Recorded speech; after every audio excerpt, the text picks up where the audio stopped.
Beams are structural members, which are most commonly used in buildings. In a beam, transverse load is acted, which in fact comes from the slabs to the column or walls. For analysis, beam can be separated out from beam-column system. Length of the beam is much higher than its lateral dimensions.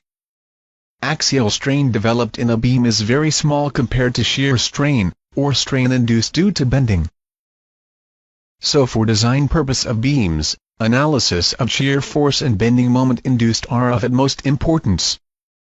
The interesting thing is that, you can draw shear force and bending moment distribution along any beam, by understanding what exactly is shear force, and bending moment. First, shear force. Shear force is the resistance created in beam cross-sections, in order to balance transverse external load acting on beam. Consider this beam. It does not matter from where you take a section, when you add forces acting on it, it should be in equilibrium.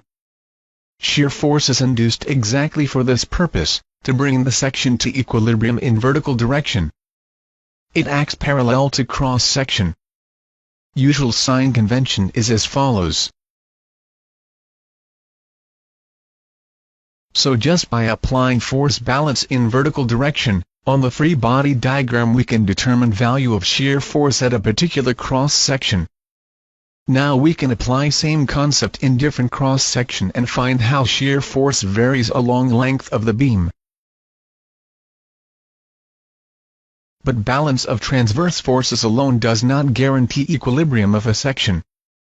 There is another possibility of beam rotation, if moment acting on it is not balanced. If this is the case, a bending moment will be induced in cross-section of beam, to arrest this rotation. It will be induced as normal forces acting on fiber cross-section, as shown. Resultant of those forces will be zero, but it will produce a moment, to counterbalance the external moment. Sign convention of bending moment is as follows. So we can calculate moment induced at any cross-section by balancing the external moment acting on the free body diagram. With these concepts developed, we can easily calculate distribution of shear force, and bending moment, along the length of the beam. We will see some examples. For this cantilever carrying 3 loads, we can start analysis from the free end. So for between A and B, if you take a section, the only external force acting on it is F1. So a shear force should induce in section to balance this force. So value of shear force between A and B is F1.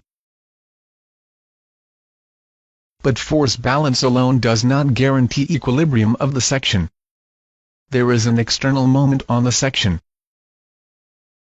So a bending moment will be induced in section, in order to balance the external moment. Since value of external moment is F into x, bending moment will vary linearly. Between B and C, effect of force F2 also comes. So shear force becomes F1 plus F2.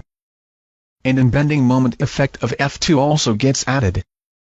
Similar analysis is done between section C and D also. So SFD and BMD of this problem would look like this. Now consider this problem. A simply supported beam with uniformly distributed load.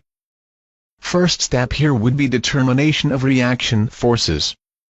Since the problem is symmetrical, reaction forces will be equal, and will be half of total load acting on beam.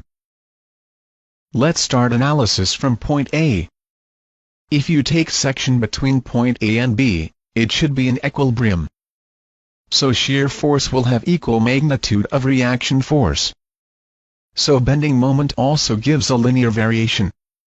But after point B, effect of point load and distributed load comes. Effect of distributed load is something interesting. Take a section in BC. In this section, along with 2-point loads, there is a distributed load also. This distributed load can be assumed as a point load passing through centroid of distributed load. Value of that is u into x minus L by 3.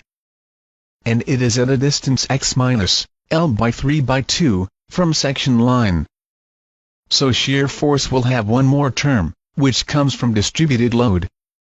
From the equation it's clear that shear force varies linearly.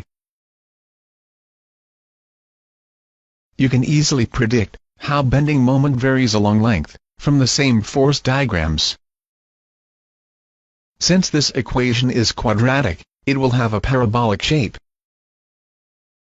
Same procedure is repeated in remaining section. Since this problem is symmetrical, bending moment and shear force are having a symmetrical distribution. Hope you got a good introduction on analysis of beams. Thank you.